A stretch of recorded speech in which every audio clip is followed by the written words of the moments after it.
Hey RC Construction fans, John Gibbs coming to you from Heritage RC Construction. I'm coming to you guys with a new exciting product from HUINA.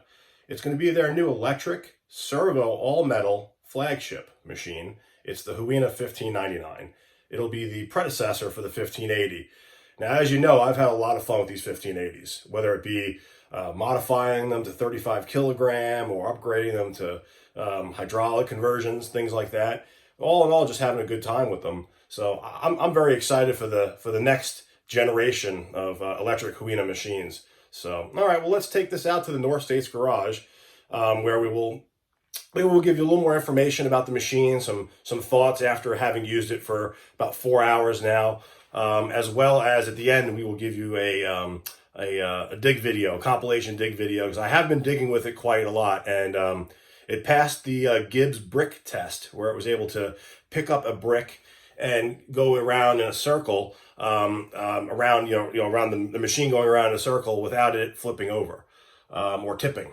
So, all right, well, let's head on out there. All right, now we're here in the North States garage, and without further ado, the HUINA 1599.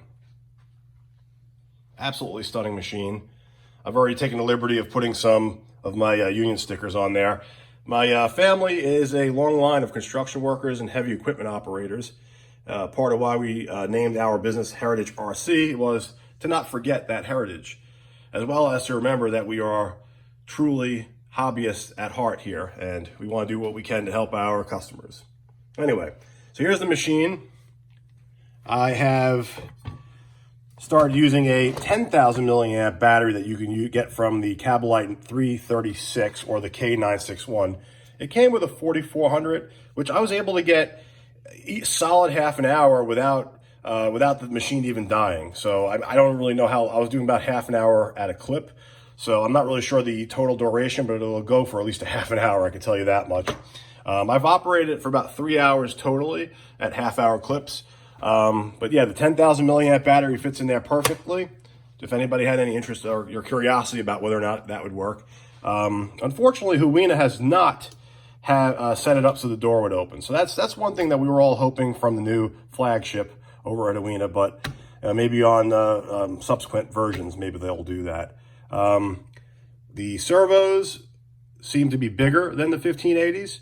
The boom is bigger. The machine in general is just larger than a 1580. As a matter of fact, what we'll do is we will give you guys a comparison right now with the 1580 body. I'm sorry, 1580 cab and the 1580 body, just to show you the difference in size here. I mean, so if I would have that towards the front where the stairway matches in the front, see how much the difference is there. So it's definitely a big difference in size. The track chassis is wider by a ½ inch. It's roughly the same in length, maybe a little bit longer. This is a WL 16800 cab, which is pretty much identical to a 1580 cab. But just to put it next to it, just to give you an idea. So it does put these machines in the same scale or realm with each other. So if you have a 1580, this will fit right in scale with it. Okay, so that was my first takeaways with some of that. Also, another takeaway from messing with this machine for the last few days is they've really stepped up the slew. There is almost no play up and down. And on the 1580s, we were always going and getting the upgraded pinion or the upgraded bearing type slew gears to take the slop out of the 1580s. With this, you won't have to do it. It does not have that issue. Now, but like the 1580, it does have the left to right slop.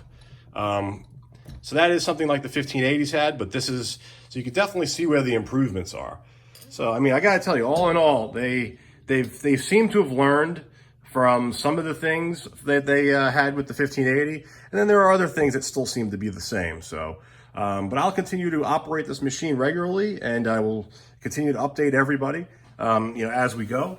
So let's head out to the back now to the Heritage RC Construction Proving Grounds, where we'll do some digging, and then if you guys have any questions, please let me know.